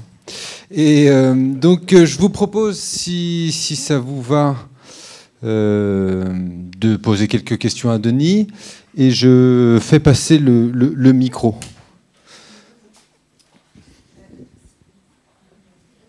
Bah si, bah non mais peu importe. Bonjour. Ah oui, bonjour, merci beaucoup pour votre conférence. C'est juste, j'ai pas entendu le nom de l'auteur qui considère qu'une étendue, c'est un espace convivial. Enfin, c'est... L'urbanisme de distance. Oui. C'est ça, c'est Gilles Vexlar. Gilles Vexlar. C'est un nom que vous avez déjà entendu ? Non. C'est l'un des plus grands paysagistes contemporains. Puis c'est pas la génération des grands-pères, c'est celle des pères. Hein. C'est pas comme si je vous en avais parlé, mais bon. Un mauvais point pour vous. Gilles Vexlar et Laurence Vachereau, c'est l'agence Latitude Nord. Donc c'est une agence qui a opéré à partir des années 70, surtout dans le cadre des villes nouvelles. Donc ce moment incroyable, là où des villes entières sortaient de terre et où ils ont pu mettre en œuvre des armatures entières d'espace public. C'est Monsieur Terrassement aussi, hein, Gilles Vexlar, c'est un type qui a une pratique du nivellement, d'une exigence, d'une précision et, il faut le dire, d'une efficacité incroyable. C'est-à-dire que, bon, évidemment, là, je vais très vite, mais l'étendue, hein, construire l'étendue, c'est une vérité en plan. Il faut essayer d'en conserver le plus possible, mais c'est aussi une vérité en coupe. Hein. L'étendue, vous le savez, ça se construit aussi en coupe, en montant, en travaillant sur les vues, les effets de distance. La distance, ça se construit autant que ça se dimensionne. Bonjour. Où êtes-vous? Bonjour. Merci beaucoup pour cette conférence qui était super intéressante et riche, mais je pense qu'il faudra un moment pour tout avoir en tête. Je me demandais, sur la base de cette conférence, et en considérant que beaucoup de paysagistes changent leur tiret pour se revendiquer paysagiste jardinier, paysagiste médiateur, habitant, etc., est-ce que du coup il y a encore un sens à délivrer un titre de paysagiste concepteur, le concepteur étant celui qui conçoit un concept nouveau? Du coup, est-ce que ça a encore un sens d'avoir ce nom-là? Et est-ce que ça en a déjà eu un, du coup? Ah oui, ça en a déjà eu. Ça devrait en avoir à nouveau. Les paysagistes concepteurs ont un rôle essentiel à jouer. On est à une époque où on a incroyablement besoin de leur travail. Et l'évolution sémantique, bon, le titre paysagiste concepteur, vous savez très bien que ça a été une espèce de compromis assez merdique, hein, parce que vous savez que la France est le seul pays au monde qui ne reconnaît pas le titre d'architecte paysagiste. Hein. Jusqu'en 1986, il y en avait deux, c'était la France et le Népal. Voilà. Donc, les chiffres expliquent tout simplement les choses. Moi, quand je suis rentré en école de paysage, à la fin des années 80, en France, il y avait 30 000 architectes, 3 000 urbanistes, 300 paysagistes. Donc, quand vous voyez que le marché du paysage est énorme, alors que celui de l'architecture, il a quand même eu tendance à se rétrécir, vous comprenez bien que les architectes ont tout intérêt à pouvoir garder une mainmise sur le marché du paysage. Et nous, là, les 300 petits paysagistes, maintenant, je crois qu'on est 2200, quelque chose comme ça, ce qui reste toujours très peu. C'est très difficile pour nous de faire valoir nos compétences. Après, donc, paysagiste concepteur, moi je dis je suis paysagiste concepteur parce que je suis bien élevé, c'est le titre, voilà, donc je dis paysagiste concepteur. Je suis paysagiste, voilà, c'est ça qui est important. Je travaille avec le paysage, pour le paysage. Après, l'évolution sémantique que vous évoquez, paysagiste jardinier, pour moi, ça ne veut rien dire. Pour moi, c'est l'expression d'une évolution inquiétante. Je pense que le repli sur l'espace du jardin, ça fait tout à fait le jeu, justement, de ceux qui veulent occuper le terrain du paysage. Et je pense que, plutôt que de s'appeler paysagiste habitant ou paysagiste jardinier ou paysagiste je ne sais trop quoi, on ferait mieux de dire qu'on est paysagiste, de revendiquer cet héritage, parce que la profession, elle a une histoire maintenant, hein, ça fait quand même un siècle qu'elle existe, cette profession, d'aller faire le bilan de ce qu'elle a donné, hein, de s'engager dans cette démarche critique, de montrer, parce qu'on peut le faire maintenant, on a la distance temporelle pour montrer l'efficacité ou l'inefficacité de ce que nos aînés ont fait. Voilà. Il faut revendiquer, se ressaisir de cet héritage, plutôt que d'avoir honte de ce qu'on est et de se coller des qualificatifs qui, à mon avis, sèment de l'ambiguïté à un moment où, au contraire, il faut clarifier très clairement le champ de nos compétences. Voilà. Je pense qu'on devrait inventer la landscape pride. Non, mais c'est vrai. J'ai l'impression que les paysagistes, souvent, ont un peu honte d'être paysagistes. Vous savez, ils ont honte même de dessiner. Ils disent, oh, là, j'ai dessiné un tracé cool. Est-ce que j'ai le droit de faire ça? Cette ligne, est-ce qu'elle est bien? Il faut se calmer un peu, là. Hein. Votre ligne, si elle n'est pas au bon endroit, de toute façon, elle bougera. Hein. Donnez-vous le droit à l'erreur. C'est à ça que ça sert, le dessin. C'est à ça que sert la créativité. On se plante joyeusement, dans les deux sens du mot « se planter ». Bonjour, ici, à gauche. Merci beaucoup pour cette conférence. J'ai particulièrement aimé le petit passage sur l'assistance à maîtrise d'ouvrage, parce que c'est quelque chose dont on ne parle pas du tout assez à l'école, je trouve. Et du coup, je suis un peu curieuse du collectif Et du coup, si vous voulez nous en dire un petit peu plus. Alors, j'ai ramené un petit peu de documentation sur ce qu'on fait, mais je n'en ai que 4 exemplaires. Je peux vous expliquer ce qu'on essaie de faire. Le collectif Licoto. Donc Licoto, ça veut dire l'île Kortrijk tournée, parce que c'est un collectif qui travaille sur un projet de paysage depuis 10 ans, qui est un projet de création d'une forêt linéaire, qu'on appelait autrefois trame verte spontanée, le long des grandes infrastructures de transport de l'Eurométropole, l'île Kortrijk tournée, Licoto. C'est un collectif qui est parti d'un constat, qui est que depuis une quarantaine d'années, toutes les régions, toutes les métropoles de France et de Navarre disent s'engager dans des politiques de trame verte, de création de trame verte.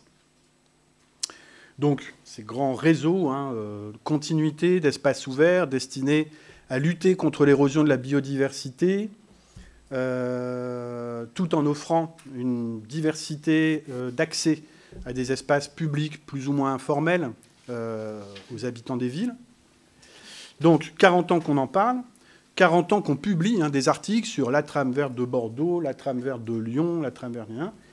Et 40 ans qu'en réalité, on ne fait rien, à très peu de choses près. C'est-à-dire qu'une fois qu'on a sorti une belle carte, vous voyez, alors la carte est souvent faite, on repère des réservoirs de biodiversité.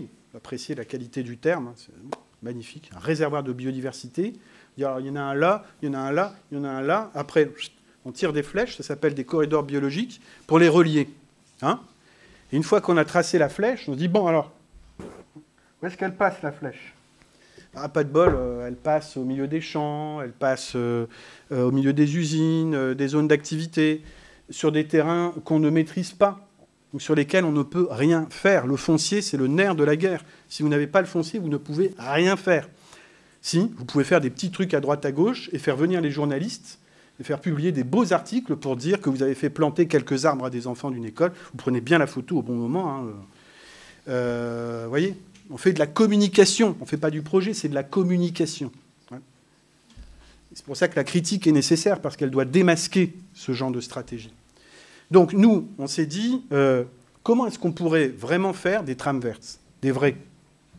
Alors, l'hypothèse de ce collectif, elle peut sembler un peu tordue, mais en fait, elle devrait vous sembler familière. C'est de commencer par le paysage. C'est un collectif de paysagistes, au départ, créé par un paysagiste. C'est-à-dire, qu'est-ce que ça veut dire ? Penser la trame verte à partir du paysage, c'est-à-dire à partir de ce qui est déjà là, ce qu'on peut déjà partager, qui nous contient. C'est regarder sur cette Eurométropole Licoto ce qui fait déjà corridor biologique, au moins potentiellement. Qu'est-ce qui ressemble déjà, au moins potentiellement, à des corridors biologiques ? Où est-ce qu'on peut trouver des grandes continuités vertes ? Eh bien, c'est le long des grandes infrastructures. Enfin, en tout cas, dans le contexte de cette Eurométropole, qui, vous le savez, est une Eurométropole assez urbaine, quoique pas urbanisée, mais urbaine. Elle est peu urbanisée, mais elle est très urbaine. Donc, effectivement, c'est un nœud. C'est un nœud d'infrastructure. C'est 650 km d'infrastructure. Donc, 1300 km d'accotement, talus, bassins de retenue, diverses friches associées, qui sont des espaces qui ont été vaguement plantés au moment de la construction de ces infrastructures, autoroutes, voies ferrées, lignes à grande vitesse, canaux à grand gabarit. Et puis après, on a laissé faire, puisque c'est quand même ce qui coûte le moins cher. Et aujourd'hui, on a des continuités d'une espèce de forêt linéaire qui s'est constituée et dont on ne sait plus quoi faire. Par contre, les services gestionnaires savent qu'ils doivent faire quelque chose, parce que ces boisements, vous savez, quand on plante serré, ce qu'on faisait à l'époque, on plantait du plan forestier hyper serré, un plan au mètre carré, et puis on se barre. Qu'est-ce qui se passe ? Tout ça va pousser très très vite, on cherche la lumière, et on se retrouve 30 ans, 40 ans, 50 ans après, avec des taillis complètement étiolés, complètement instables, et qui, à certains endroits, aujourd'hui, menacent la sécurité des infrastructures. Vous savez que quand votre train arrive en retard à la gare, vous voyez, le fameux message « problème de... » Alors c'est de matériel, non, il y a une autre formule pour ça. Et une fois sur 3, ça correspond à des branches d'arbres qui sont tombées sur les voies ferrées. Donc ils savent qu'il y a un petit problème là. Il faut intervenir, mais ils ne savent pas comment. Hein, leur manière de faire, c'est de tout couper. Sauf que nous, ce qu'on a montré depuis 10 ans, ça fait 10 ans qu'on arpente ces territoires-là, on a montré que c'est aussi effectivement une trame verte. C'est-à-dire qu'il y a plus du tiers de la flore régionale qui a déjà été identifiée, rien que sur 25 placettes choisies à l'intérieur de cette trame verte spontanée. Plus du tiers, avec un certain nombre d'espèces patrimoniales. On leur a montré que ce sont aussi des espaces publics informels et qu'on ne peut pas faire n'importe quoi. On ne peut pas faire des coupes à blanc sur un boisement qui constitue, aux yeux des riverains qui vivent juste à côté, un élément de leur cadre de vie. On leur a même montré que c'était une ressource. C'est-à-dire que pour eux, quand ils engagent un chantier forestier, sur ces boisements-là, ils hésitent parce qu'ils se disent que ça va nous coûter très cher. Alors qu'en réalité, ça ne doit rien leur coûter, puisqu'ils extraient une ressource qui est du bois. En Belgique, les chantiers de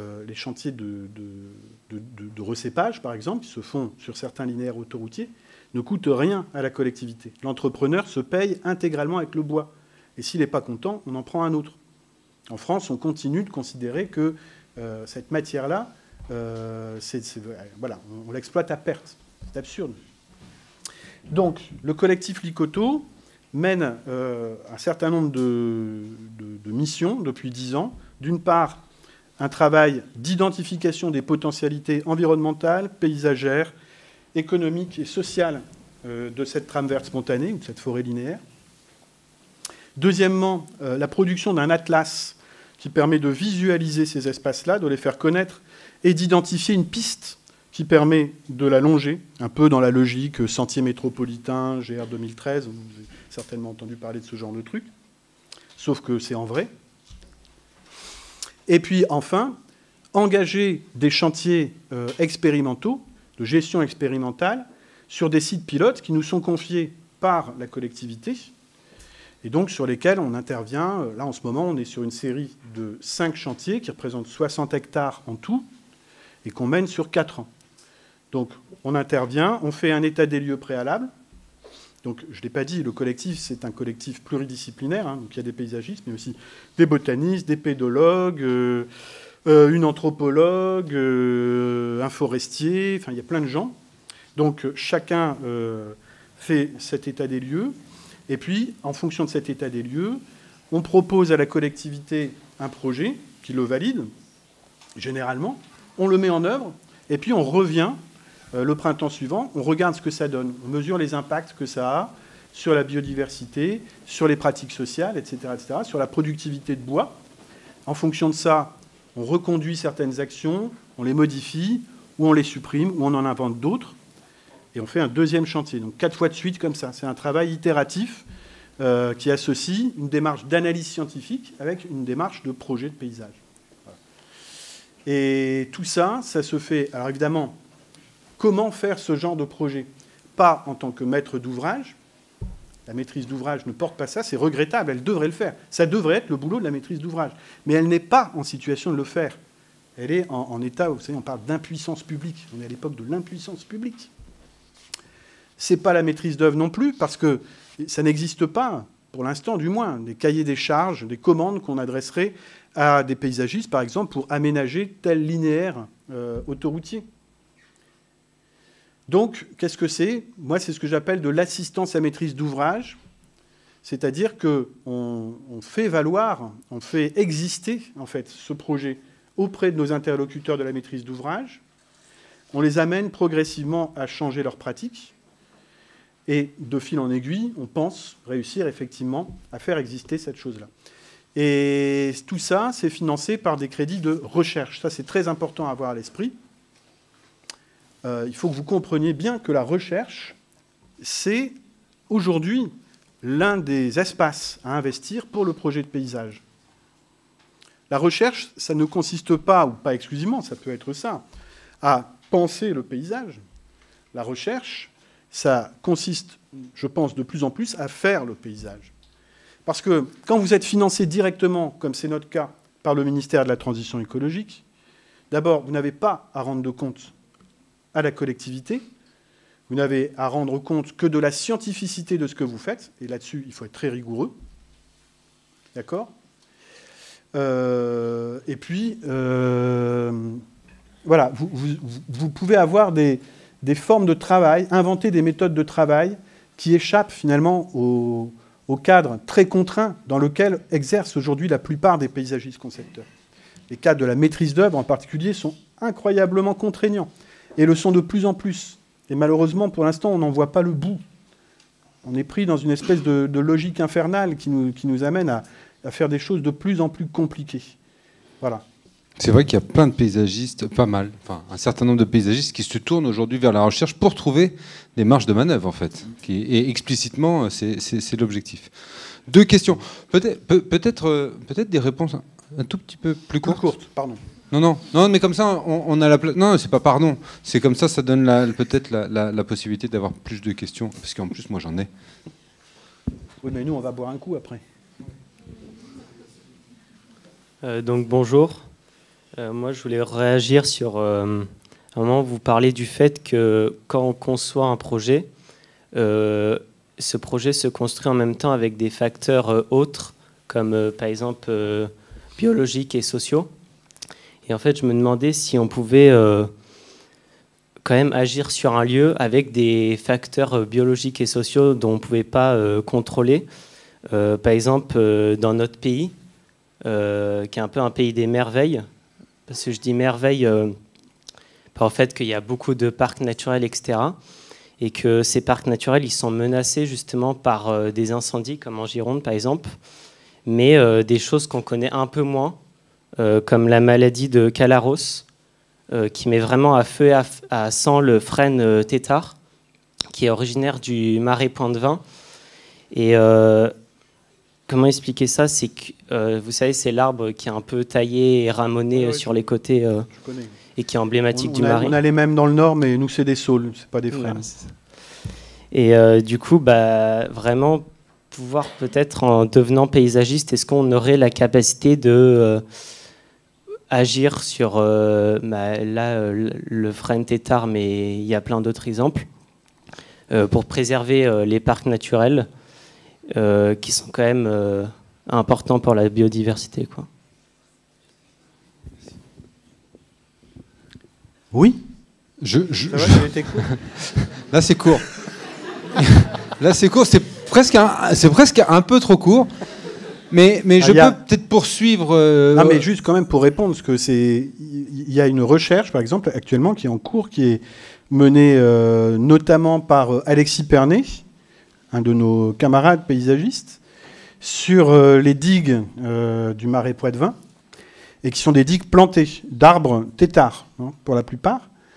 Et donc, il est amené à traiter ce problème-là, à l'aborder. Donc, effectivement, la question des maladies, la question des virus qui atteignent certaines essences, c'est une question qui est extrêmement importante, qu'il ne faut pas minorer. Il y a le cas du frêne, il y a plein d'autres cas, les platanes, on peut penser au canal du Midi. Donc, c'est des questions de recherche qui peuvent donner lieu à des démarches de projet. Là aussi, c'est très intéressant. Et je me permets de te renvoyer vers les expériences de paysage de l'année dernière, où on a précisément fait 1h30, 2 heures de conférence sur cette question-là. Donc c'est sur la chaîne YouTube de l'école. Donc tu pourras t'informer là-dessus. Tout d'abord, merci pour cet exposé. Et puis, je salue aussi le travail que vous avez fait de théorisation sur votre pratique, parce que moi, c'est mon quotidien actuellement. Ça fait 5 ans que je suis à mon compte. Et effectivement, on a vraiment ce côté d'hybridation des projets, en fait, on va dire informel, et plutôt celui qui est formalisé par le programme. Et du coup, moi, je me posais la question par rapport à la concertation. Comme je comprends que ce n'est pas forcément votre tasse de thé, mais il y a des manières de faire concertation sans forcément photographe, et de manière aussi, on peut impliquer plus les habitants. Et puis, cette manière, si vous avez réfléchi à d'autres manières de faire de la concertation, et aussi si vous avez réfléchi vous avez déjà pratiqué peut-être ces chantiers participatifs avec les riverains, qui permet cette hybridation, on va dire, avant la toute fin, et qu'on se dise, mince, il y a ce problème-là en toute fin de chantier, il faut repartir un peu de zéro. Ça peut être aussi ces éléments-là d'avoir une sorte de temps d'échange avec les riverains sans la maîtrise d'ouvrage aussi. Moi, par exemple, j'ai expérimenté et c'est vrai que c'est assez intéressant. Donc, je ne sais pas si vous avez une expérience là-dessus. Oui, moi, il y a une quinzaine d'années, je croyais beaucoup à la concertation. Je l'ai pratiquée. J'ai fait des ateliers autour des projets ou sur des démarches à plus grande échelle, avec des parcs naturels régionaux, des choses comme ça. Il n'en est rien sorti. Concrètement, il n'en est absolument rien sorti, si ce n'est beaucoup d'heures à parler pour, en fait, ne pas dire grand-chose. Ouais, effectivement, je suis extrêmement critique vis-à-vis de ça. Alors, cela dit, la concertation, il ne faut pas se leurrer, c'est devenu une quasi-obligation. Donc, il me semble que pour des jeunes paysagistes qui vont devoir se confronter à l'exercice, il y a peut-être deux postures possibles. La première, c'est de faire le minimum syndical, voilà, c'est-à-dire de la concertation purement formelle, voilà, et au moins on peut dire qu'on l'a fait et on passe aux choses sérieuses, c'est-à-dire on s'amuse un peu plus. Soit, oui, essayer d'expérimenter des formes de concertation un peu détournées et qui permettent à des habitants, et non pas aux habitants, parce que ça, il faut faire très attention. Quand on dit les habitants, voilà, dès que j'entends les habitants, il faut travailler avec les habitants, je dis, oups, j'ai un voyant rouge qui s'allume. Parce que ces habitants-là, c'est toujours un peu les mêmes, quoi, vous le savez bien. Donc, c'est bien qu'ils prennent un peu la bêche, qu'on leur fasse planter des trucs. Moi, j'ai fait des choses comme ça. Mais je trouve que ça serait plus sain de le faire après le projet, c'est-à-dire de concevoir ça vraiment comme une action corrective et une démarche de démocratie directe, plutôt qu'en amont ou juste avant la fin des travaux, où finalement on donne la parole à une catégorie précise, plus ou moins précise, de la population. Voilà. Parce que quand même, malheureusement, on a beaucoup d'exemples de concertations qui ont eu des effets absolument désastreux sur l'espace public, qui se sont traduites notamment par le recours à des clôtures un peu partout. À Lille, le plus grand parc qui a été aménagé ces dernières années dans le centre, et pourtant, Dieu sait qu'il n'y en a pas beaucoup des parcs à Lille, le parc Jean-Baptiste Lebas, vous voyez, Gaël et Louis. Bon, on l'appelle le parc rouge. Pourquoi ? Parce qu'il est entouré d'immenses grilles rouges. Dans le projet de départ, il n'y avait pas de grilles. Ces grilles, elles sont arrivées grâce, entre guillemets, à un atelier urbain de proximité, où on a demandé aux riverains ce qu'ils pensaient du projet. Ils ont dit « Oh, c'est super de faire un parc, mais nous, on ne veut pas que les jeunes du quartier d'à côté, parce que ça se trouve juste entre le centre-ville et un quartier assez paupérisé de Lille, viennent nous emmerder, viennent embêter nos enfants et faire les cons jusqu'à pas d'heure. Donc, mettez-nous des grilles. » Ils ont mis des grilles. Tu vois, donc non, c'est des cas comme ça, il y en a plein. Je peux vous en citer un nombre important. Mais oui, mais le politique est faible. Il est faible. Dans nos démocraties, il est très faible. Oui, et puis en même temps, moi, ce que je me dis toujours quand je conçois un projet, il y a effectivement, on donne une impulsion d'un dessin ou d'une idée. Et après aussi, effectivement, il peut avoir. C'est intéressant d'écouter ce qu'ils ont à dire. Et après, c'est aux politiques, effectivement, de trancher. On prend pas. Et c'est là la force du politique qui doit être importante à ce moment-là. Et c'est pas toujours le cas. Mais en même temps, ils ont quand même leur légitimité démocratique. Pour le coup, les politiques, les maires, des élus, ils ont été élus par les riverains, par les habitants, en l'occurrence. C'est pas des habitants, c'est par la population, vraiment. Que ce soit, ils ont une légitimité. Je me dis, moi j'ai ma légitimité en tant que paysagiste à être entre guillemets expert en paysage, entre guillemets.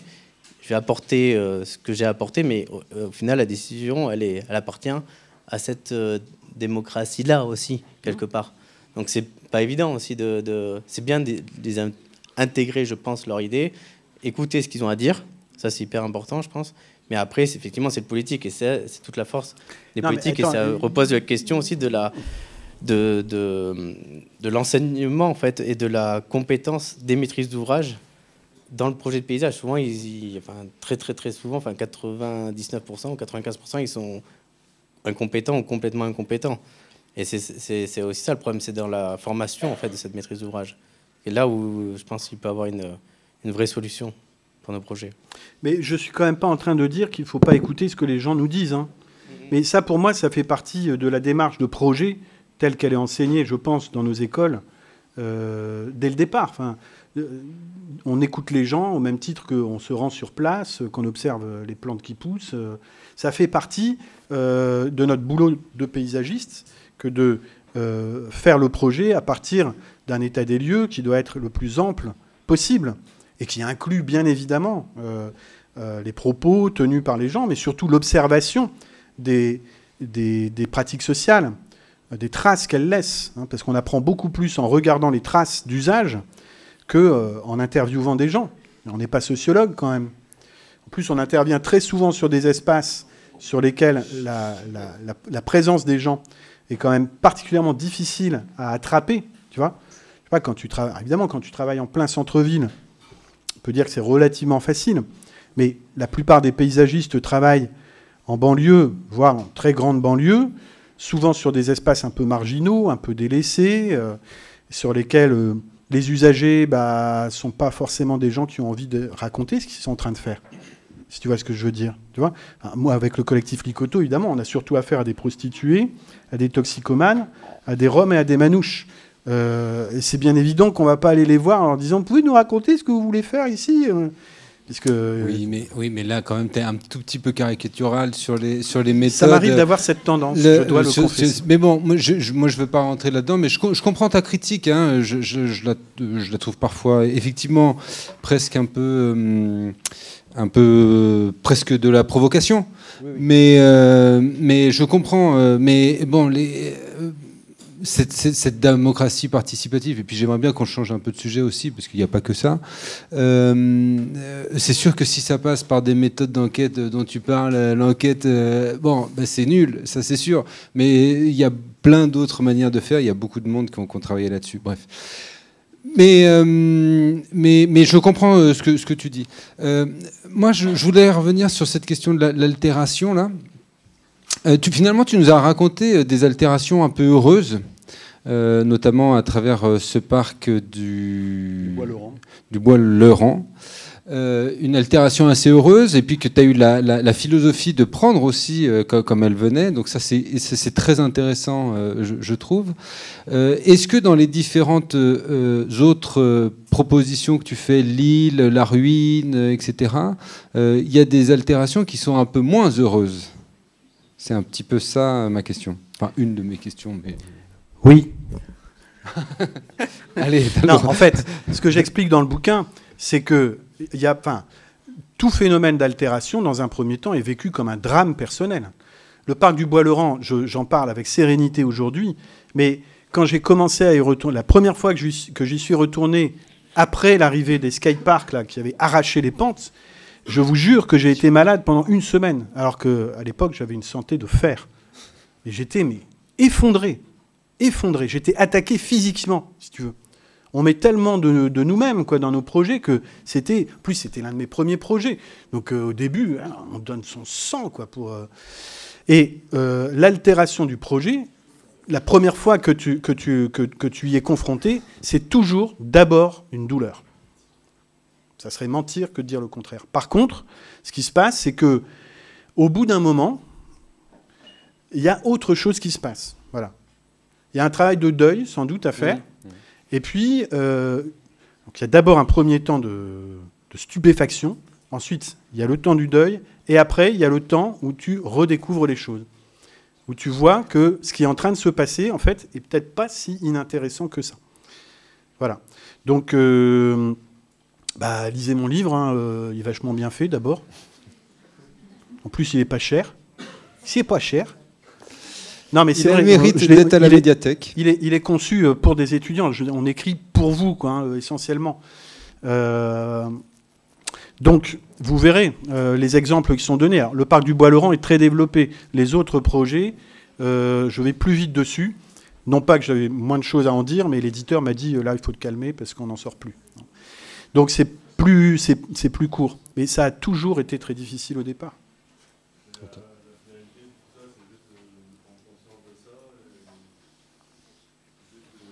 Tiens, je veux bien que tu prennes le micro. la finalité de tout ça, c'est juste d'avoir conscience qu'un projet sera forcément altéré, ou c'est de trouver des solutions pour avoir un suivi dans le temps du côté de la maîtrise d'ouvrage ou la finalité pour moi. Non, parce que vous avez dit que ça passait plus de la responsabilité de la maîtrise d'ouvrage à une fois qu'il a été fini le projet, quoi. Non, l'enjeu. Enfin, moi, ce livre, je l'ai écrit vraiment dans l'idée que cette théorie-là pouvait concourir à renouveler, à redynamiser le paysagisme. Voilà, c'est-à-dire retrouver une espèce de souffle, de plaisir à faire du projet de paysage, parce que je sens que beaucoup d'étudiants en particulier, je suis souvent en contact avec les étudiants, se questionnent là-dessus, encore une fois, sur la légitimité de ce qu'ils font. Ils vivent dans une espèce de peur, d'appréhension des choses. Et donc, pour moi, l'enjeu numéro 1, c'est d'abord de retrouver cette espèce d'enthousiasme qui était celui de nos grands-pères, de nos arrière-grands-pères, de nos pères, de nos mères. Il y a beaucoup de femmes dans cette profession. Et donc, alors, l'altération, pour moi, c'est une façon de passer au-dessus des peurs que je pense déceler, effectivement, chez un certain nombre d'entre vous. Par exemple, en montrant qu'on a le droit à l'erreur. Je pense que comprendre ça, c'est extrêmement salvateur, libérateur. Voilà. Moi, je voudrais qu'on se libère de cette espèce d'idée toute faite, quoi. Que ce qu'on fait, c'est vachement grave. Et parce que ça encourage aussi. Ça aggrave les choses perpétuellement. Oui, c'est une mécanique infernale. La commande va être de pire en pire si on continue de dire ça. Parce qu'on va dire, oh, c'est tellement grave que, attention, alors les paysagistes, ils vont bousiller tout le milieu naturel. Donc on va leur imposer un écologue dans leur équipe. Et puis en plus, bon, c'est quand même des rêveurs. Alors on va leur mettre un économiste du projet. Et puis en plus, ils y connaissent rien en ceci. On va leur mettre un éclairagiste, un sociologue, un machin, un truc. Hein. Oui, mais ça, c'est très bien, à condition que le montant des honoraires, il augmente en proportion. Quand vous avez le même montant d'honoraires, vous savez que les honoraires, ça ne se négocie pas très très bien, même si ça remonte un petit peu ces derniers temps. Et c'est toujours le même paquet de fric. Simplement, au lieu d'avoir 2 ou 3 personnes qui se le partagent, ben maintenant, vous en avez 6 ou 7. Et quand vous avez le 7e du paquet de fric, vous comptez le nombre de jours que vous pouvez consacrer au projet. Et ben, dans ce nombre de jours-là, vous pouvez faire un truc médiocre. Au mieux, médiocre, voire nul. Voilà. Mais tout ça repose toujours sur cette idée que le projet, il faut qu'il soit nickel, il faut qu'on coche toutes les cases, comme ça, on doit tout checker. Non, on ne doit pas tout checker, on ne peut pas. Il faut le dire, on ne peut pas. Les projets contemporains qui ont répondu à des cahiers des charges ultra exigeants ne sont ni meilleurs ni pires, quoique, que ceux qu'on faisait il y a 50 ans, à une époque où on disait à Jacques Simon, « Monsieur le paysagiste, allez-y, faites-vous plaisir, faites-nous un paysage. » Voilà. Ça n'est pas mieux. Ça n'est pas mieux. C'est peut-être pire. Vous voyez ? On prend une dernière question. Non, mais c'était pas une question, c'était plus une remarque. Je trouve qu'on a perdu aussi en enthousiasme en catégorisant beaucoup, maîtrise d'œuvre, maîtrise d'ouvrage. On n'a plus cette liberté, on doit directement choisir. Ah ben non, il y a ceux qui font les PLUI et de ceux qui font. On est très catégorisé dès le début, en fait. On peut pas toucher. Si on veut toucher un peu tout, il faut être dans une autre entreprise ou essayer de piocher des projets un petit peu à droite à gauche qui nous plaisent. Et c'est vrai que c'est compliqué de pas au final rentrer dans une routine de l'agence qu'on a choisie ou plus tard aussi pour voilà, essayer de lier le financier et Mais vous avez raison. Non, mais c'est très lié. Enfin, ce que vous décrivez là aussi, c'est l'évolution des modes de vie, quoi, hein, qui font qu'effectivement, les choses sont de plus en plus. On est en silo, quoi. Enfin, on doit choisir une voie, et puis après, c'est très difficile d'en sortir. Bien qu'on nous dise que, si, justement, on est censé trouver des passerelles partout, dans tous les sens. Ça, c'est vrai jusqu'à un certain point, hein, parce qu'à partir d'un certain âge, que pour la plupart, vous n'avez pas atteint, la possibilité de choisir se réduit quand même. Une fois que vous avez des enfants, que vous avez un prêt immobilier, bah, il faut bien que ça tourne. Hein. On en a besoin de la caillasse. Hein. Donc à ces moments-là, bah, on hésite à changer de voie. Hein. Donc c'est pour ça que c'est très important, les années que vous vivez maintenant, hein, vos années d'études, et puis les 5-10 années qui suivront, c'est celles où vous allez poser les bases de ce que vous ferez plus tard. Mais ça veut dire aussi qu'il faut être créatif par rapport au modèle économique qu'on cherche à se construire. Il faut se construire son propre modèle économique aussi, parce que c'est pas non plus une fatalité, ce que tu dis là. Par contre, il faut être un peu réflexif et se dire comment je veux travailler et qu'est-ce qui va me permettre de travailler de cette manière. Absolument. Juste pour préciser, pour être sûr qu'on se comprenne tous, et tu m'arrêtes si je dis des bêtises, mais cette théorie de l'altération paysagère, je pense qu'elle nous invite effectivement à relativiser nos actes, et ça c'est très intéressant, je trouve. Ça ne veut pas dire ne pas être sérieux, qu'on soit très clair. C'est même peut-être le contraire. Ça incite à être très sérieux, mais de manière un sérieux relatif, peut-être, je ne sais pas. Bah, c'est le sérieux que vous avez quand vous faites un château de sable. Alors moi, je pars de l'idée que c'est une idée que j'ai. Je pense que la plupart des paysagistes sont des gens qui aiment faire des châteaux de sable. Vous aimez faire des châteaux de sable? Parce que c'est un peu de ça qu'on parle, hein, le château de sable. Vous savez que la mer va passer, qu'elle va tout ratisser, qu'à la fin, il ne restera rien. Et pourtant, au moment où vous faites votre château de sable, vous êtes passionné. Vous ne pensez qu'à ça. Vous êtes à 300% dans ce que vous êtes en train de faire. Et ça n'est que du plaisir. Et parce que vous avez le droit de corriger quand vous êtes sur votre calque, hein, en train de dessiner. Vous avez le droit de corriger. Le château, c'est pareil. Hein, vous creusez la douve, vous arrivez au moment où l'eau arrive, les berges s'effondrent. Merde, mon truc s'effondre. Bah, je la recommence un peu plus loin, ma douve. Hein, puis c'est très rigolo. Voilà. Donc c'est ce sérieux-là. C'est du sérieux. On est sérieux quand on s'amuse vraiment, quoi. Je vous propose de vous arrêter sur cette belle dernière phrase et peut-être on se retrouvera un de ces quatre sur une plage pour faire des châteaux de sable. Et bonne soirée à tous.